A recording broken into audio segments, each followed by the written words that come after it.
Assalamualaikum warahmatullahi wabarakatuh. Bismillahirrahmanirrahim. Alhamdulillahirabbil alamin. Wassalatu wassalamu ala asyrofil anbiya'i wal mursalin sayyidina wa maulana Muhammadin wa ala alihi wa sahbihi ajma'in. Amma ba'du. Wa qala Syekhul Mu'allif rahimahullahu ta'ala wa ala man nafa'alihi wa bi barakati 'ulumihi wa bi hudayhi amin. Radhiyallahu anhu. Wa ya ta'ala wa ta'ala tadabbur wa tadbir wa naf'a wa tifa'al wa muslimat wa naf'a ala masuk kitabillah wa sunnati rasulih wa du'a ila ta'ala khairin Allah wa jalla wa alihi wa qurbihi wa dawabih. Subhanallah walhamdulillah wa la ilaha illallah wallahu akbar wa la hawla wa la quwwata illa billahi al-'azim. Allahumma inna nas'aluka al-huda wal nur wal ruzuq wa salaman rizqi wa tawbatan nasuh wa hdi qulubana li haqqi nabiyyina Muhammad wa sahih lisanana wa nawwir usulana wa saddid alsinatana bi haqqi nabiyyina Muhammadin sallallahu alaihi wa alihi wasallam. Allahumma shalli wa sallim wa barik alaihi wa ala alihi.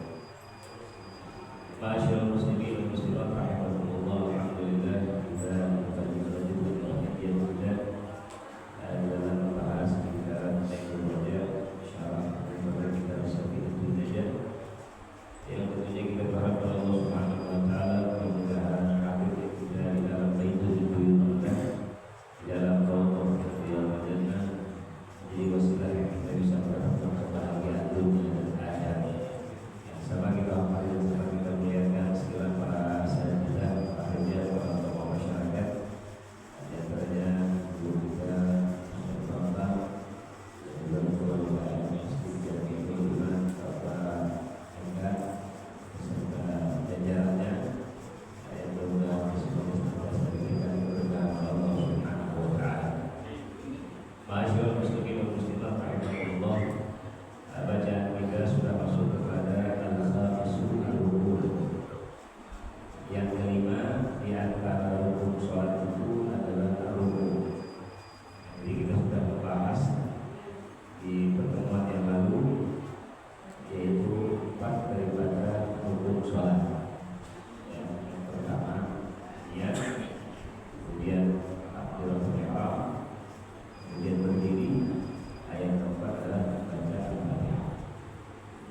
Dan sekarang masuk yang kelima, yaitu rukun, yaitu rukun. Al-makna al-khamisah min arkanis sholati ar-rukun. Maksudnya bahwa yang kelima di antara rukun sholat itu adalah rukun. Kemudian pertanyaannya, apa sih rukun tersebut? Wa huwa lughatan al-inhinahu.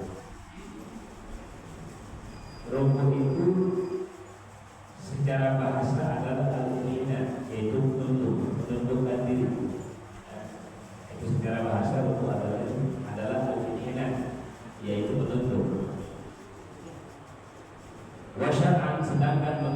syariat, ruku itu adalah ayat hadiya bila inkhinasin bihaitsu tanalu yaqinan rahatahu rukbataini. Definisi ruku di dalam syariat adalah ayat hadiya bila inkhinasin, orang menundukkan diri tanpa dia membungkuk, maksudnya sampai terlalu membungkuk. Bihaitsu dengan sekiranya tanalu yaqinan rahatahu, dia bisa memperoleh secara yakin rahatahu, yaitu dua telapak tangannya rukbataihi akan kedua lututnya. Jadi menunduk atau membungkuk dengan sekiranya dia bisa mendapatkan secara yakin kedua telapak tangannya terhadap dua lututnya. Itu yang disebut dengan rukuk dalam pandangan syariat. Jadi yang penting itu adalah menunduknya dan juga menggapai dua telapak tangan kepada dua lutut. Ini dalam kondisi orang-orang yang normal. Terkadang ada orang yang mohon maaf belum normal.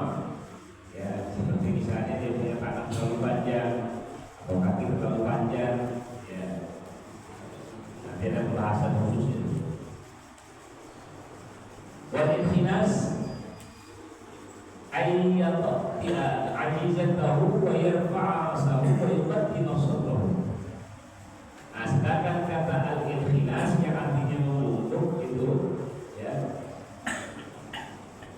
bahwa dia menundukkan pinggulnya dan kemudian mengangkat kepalanya dan juga mengedepankan dadanya. Nah, jadi beda tuh. Ya, jadi kalau orang yang disebut inhinas itu dia tunduk, ya, cuma begini tuh, ya. Dadanya dikedepankan, kepalanya diangkat. Kalau ini namanya bukan rukun, ya. Namanya inhinas, ngebungkuk tapi bukan yang dimaksud adalah inhinas, apa namanya? Bukan yang dimaksud adalah inhinas, ya, yaitu menunduk.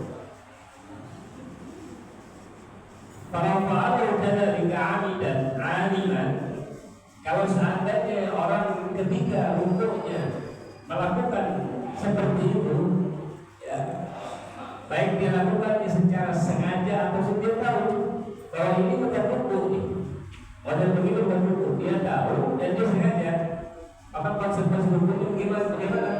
Sholatku, sholat ibadah seperti kayak itu, karena dia sengaja. Yang kedua, dia tahu bahwa ini bukan rukuk, ya.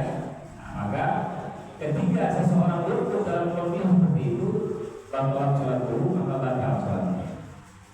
Kenapa yang demikian menjadi batal? Karena dianggap tala'ub, ya, bermain-main dalam urusan sholat, ya. Nah, sehingga akhirnya dalam bermain-mainnya ketika rukuk itu, rukuknya tidak sesuai dengan apa yang diperintahkan oleh Nabi kita Muhammad Sallallahu Alaihi Wasallam. Itu diantaranya itu. Aujahi dan augasian. Tapi kalau seandainya dia nggak tahu bahwa membungkuk yang seperti itu tidak dianggap orang rukuk, augasian, atau mungkin dia lupa. Dan manusia namanya al-ma'alijat, al-ma'alijat, al-ma'alijat. Ya, boleh-boleh ada. Dia lupa. Kalau yang seperti itu dulu nggak boleh, membungkuk seperti itu nggak boleh, ya. Apakah konsekuensi hukumnya? Pada tahu sholatu, maka sholatnya nggak batal. Beda halnya kalau dia lakukan secara sengaja dan dia tahu hal itu bukanlah sebelum rukuk, baru batal sholatnya. Tapi kalau dia nggak tahu dan dia lupa, maka hukum sholatnya nggak batal, ya. Nah, cuma nanti ketika rukuk berikutnya jangan diulangi lagi. Kalau diulangi lagi, ya nanti menjadi batal sholatnya.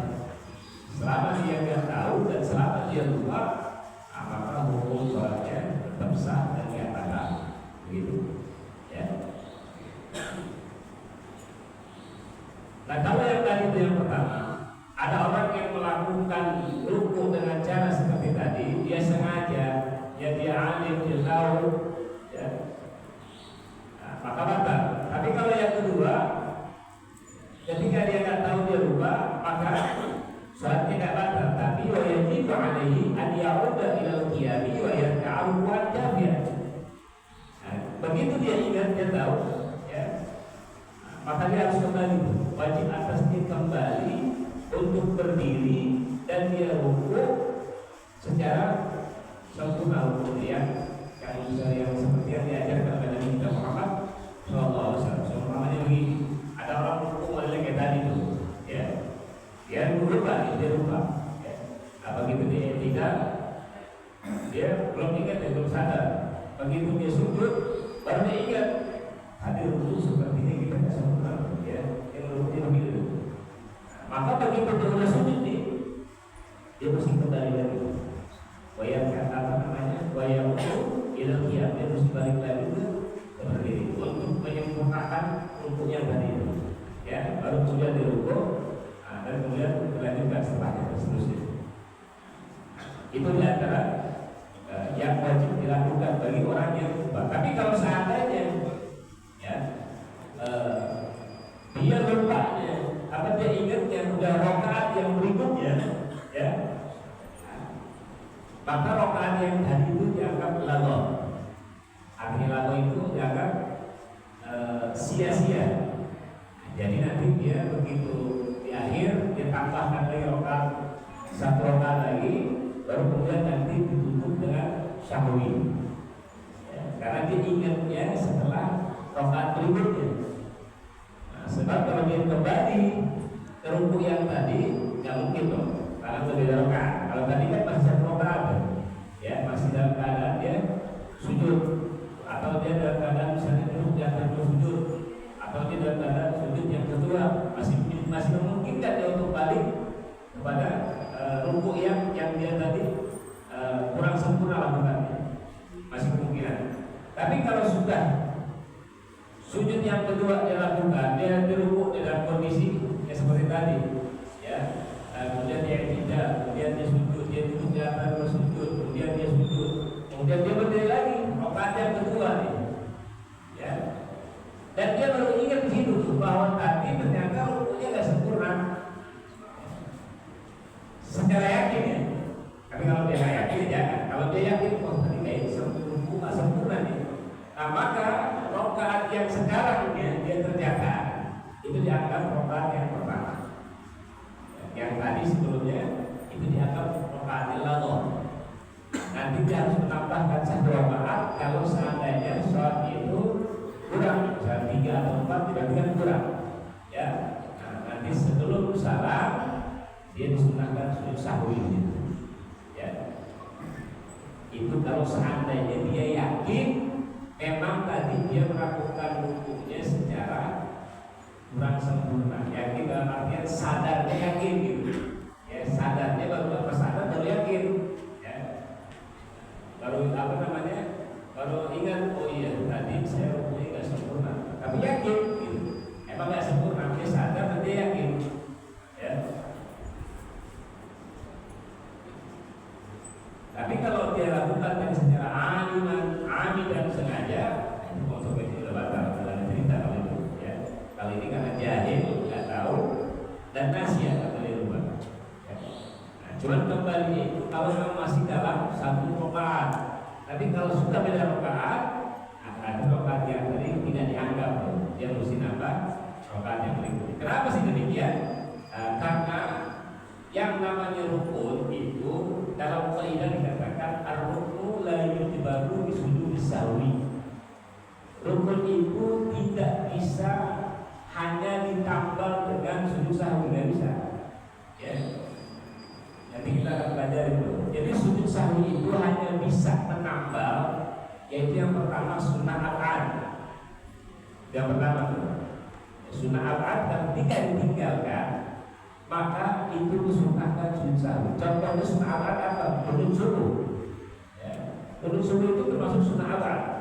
Maka ketika ditinggalkan baik itu sengaja ataupun tidak sengaja, itu disunahkan sujud sahwi. Kalau rukun nggak bisa dia diganti dengan sujud sahwi.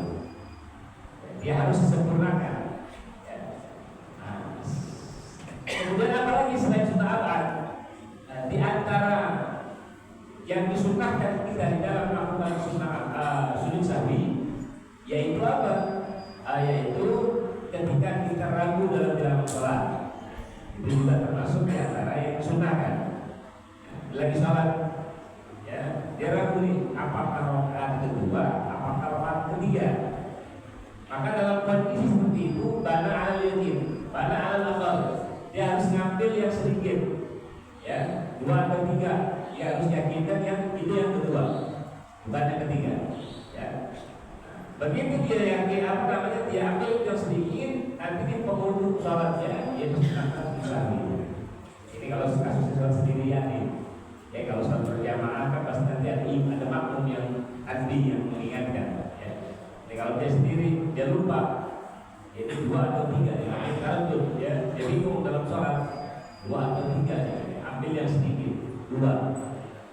Begitu nanti mau salah, ya setelah dia tambahkan, ya walaupun seandainya ternyata dia sholatnya katakan doang jadi 5 rakaat gak ada masalah, karena kan dia ragu, ya. Nah begitu di akhir baru nanti disunahkan di sujud sahwi. Ya.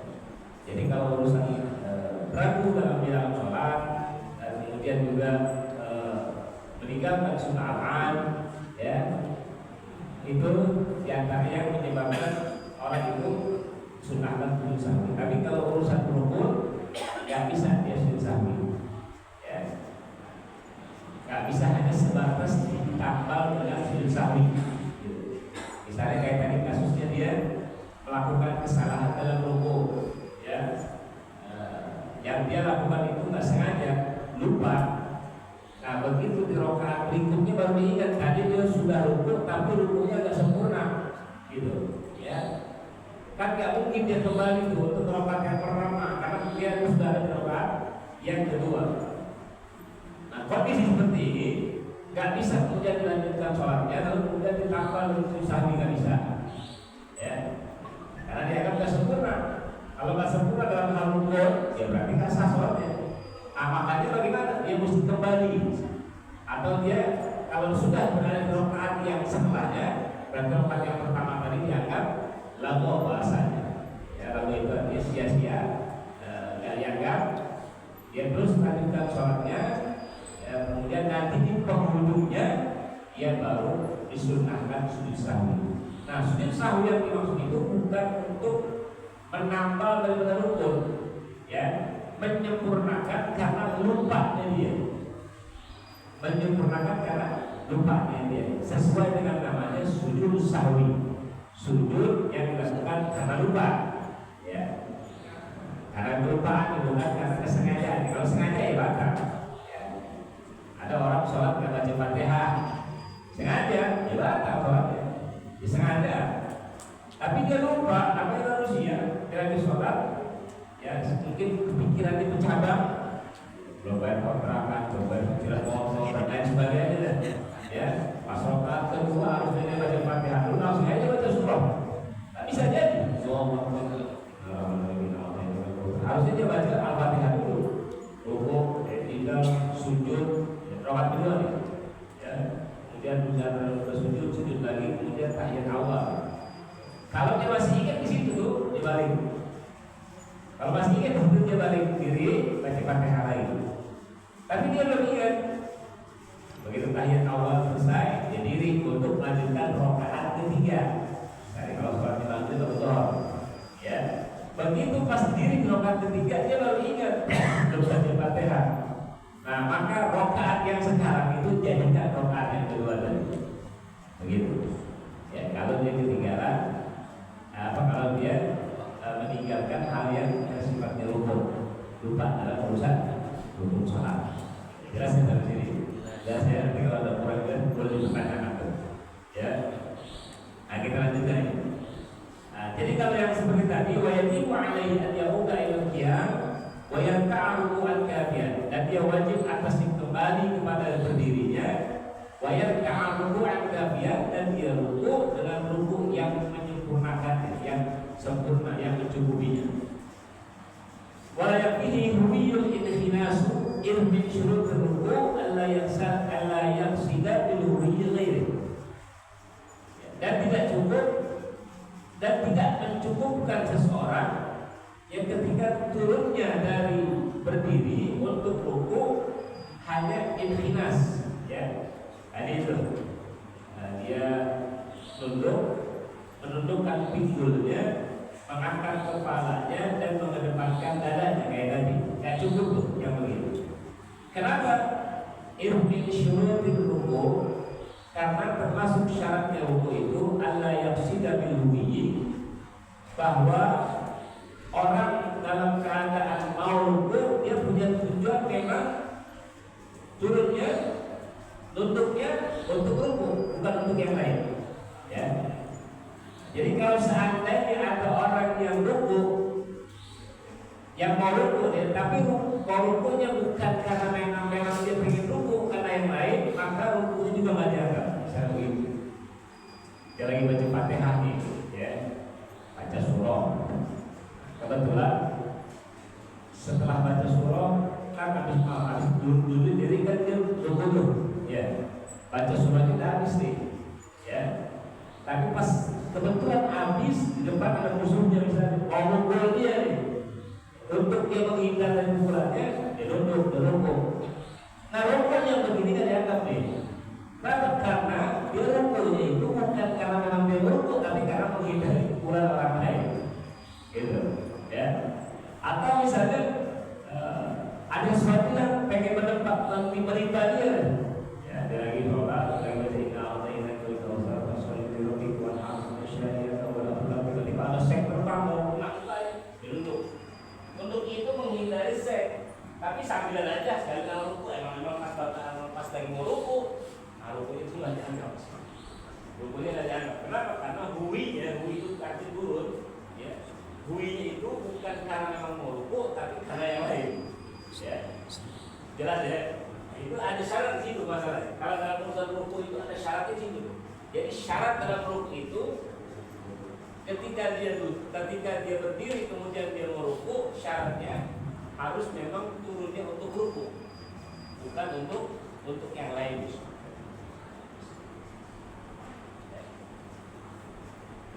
Insyaallah jelas ya.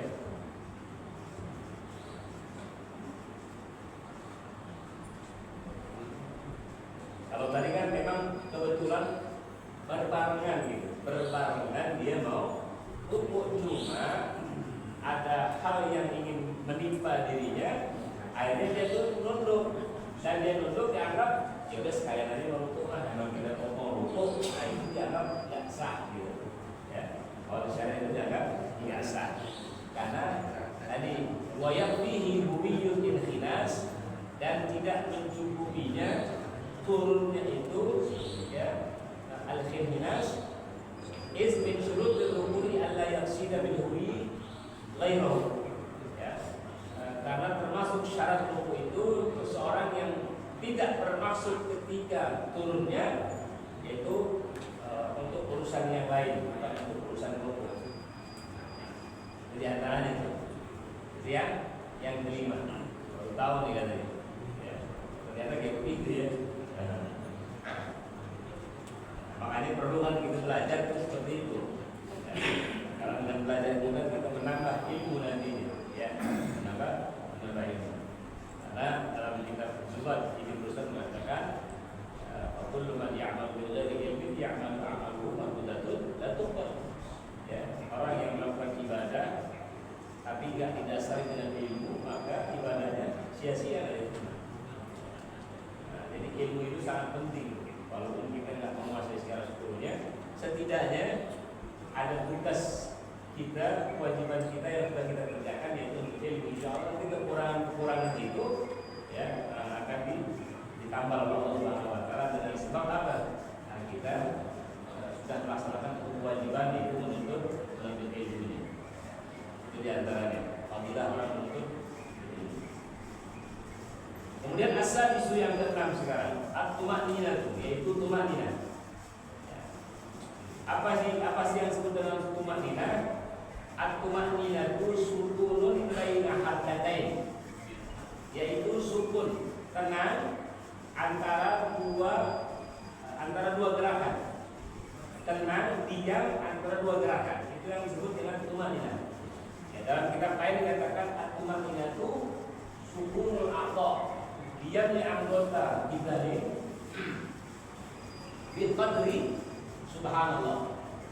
Sekedar orang mengucapkan kata subhanallah, diam sekedar orang mengucapkan kata subhanallah. Cepat apa lama? Subhanallah. Ada nggak sejam? Ada ya? Berarti sebentar doang. Yang penting ada tenang sedikit dalam kadar orang mengucapkan subhanallah. Itu namanya tumanina. Ya. Jadi tumanina itu nggak panjang kan? Hanya sekedar itu doang.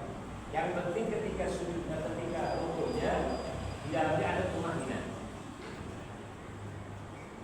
Al-makna an-sadis min arkanis shalah, bahwa yang keenam di antara rukun salat at-tumanina fil ruku', yaitu tumanina di dalam ruku'. Tadi diam di antara dua gerakan atau diam sekedar mengucapkan subhanallah.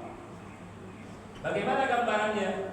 Bi an tastaqirra a'dha al-musalli, bi an tastaqirra a'dha al-musalli bihaitsu yanfasilu biyahu ilaihi an rabbihi minhu. Gambarannya adalah anggota tubuh orang yang sholat itu tastaqir, tenang, ya, menetap, dengan sekiranya antara lututnya, ya, memisahkan dia daripada mengangkatnya.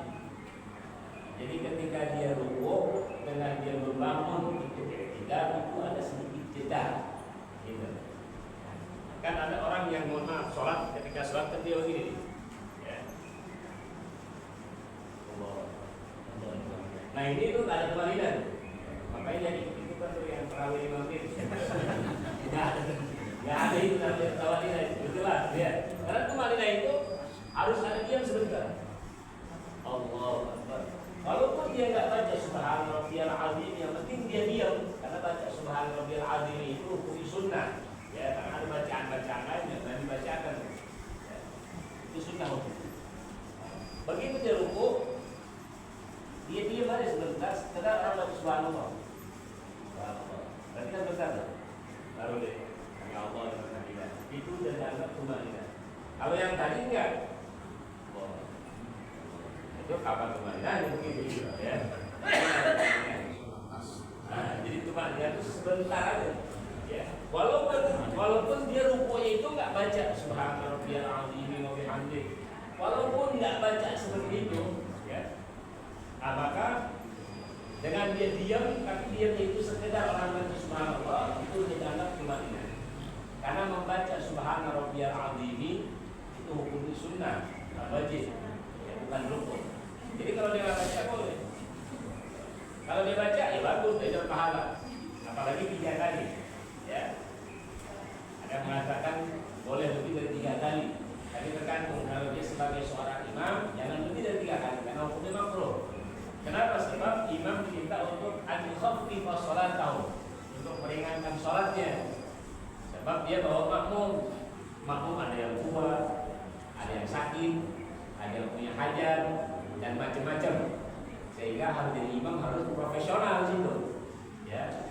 Yang pertama, yang kedua, ya, karena masyarakatnya memang Indonesia ini nggak terbiasa dengan yang panjang-panjang.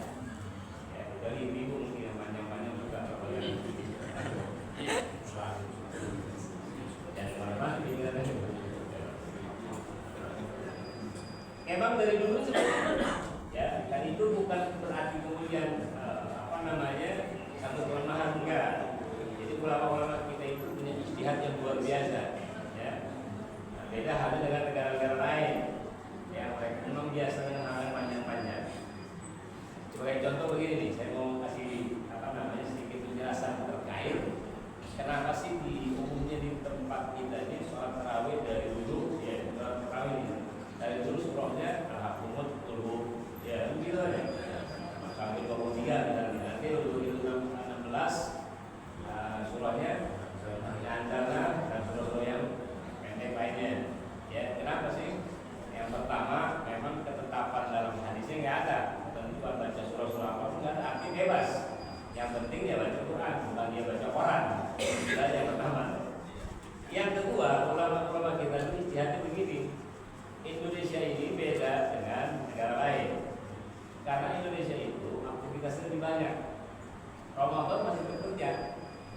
Ya, jadi kalau dia kerja pulang sore, ya buka puasa, habis buka puasa, dia sholat maghrib segala macam, dia sholat isya, kemudian dia sholat tarawih. Kalau sholatnya panjang, ya istirahatnya kurang. Makanya dibikin yang simpel. Istihad boleh-boleh aja. Karena dalam istihad nggak ada yang salah, benar pasti. Ya, kalaupun salah pahalanya satu, kalau benar dua. Ya. Dia istirahat jam 10. Belum jam 3, jam 2 udah ramai depan rumah. Bukan anak-anak kecil. Kesian. Di Saudi ada begitu. Agak ada di Saudi. Ya. Nah udah gitu sholat subuh, besoknya kerja. Nah kalau mereka di sana sebulan lebih libur itu. Jadi kalau panjang misalnya itu dia akan alasan yang sifatnya tergantung dengan sosiokultur nih, ya. Nah kalau misalnya itu mau panjang sholatnya, ya subuh sholat tarawih dan tidur, menjelang subuh mau sahur, ada yang depan dulu tuh ada, sahur, kemudian sholat subuh, tidur mereka. Libur, karena libur, semua libur itu. Kecuali kantor-kantor tertentu misalnya sekolah, kepolisian, atau rumah sakit itu enggak. Tapi yang lain libur. Sehingga enak, istirahatnya panjang. Kalau dipaksain kayak begitu, siang ya kerja. Kalau saya nggak kerja, tidur itu enak. Kamu bisa asal. Istilahnya begitu, itu di antara ijtihadnya begitu kan, dulu. Ya sehingga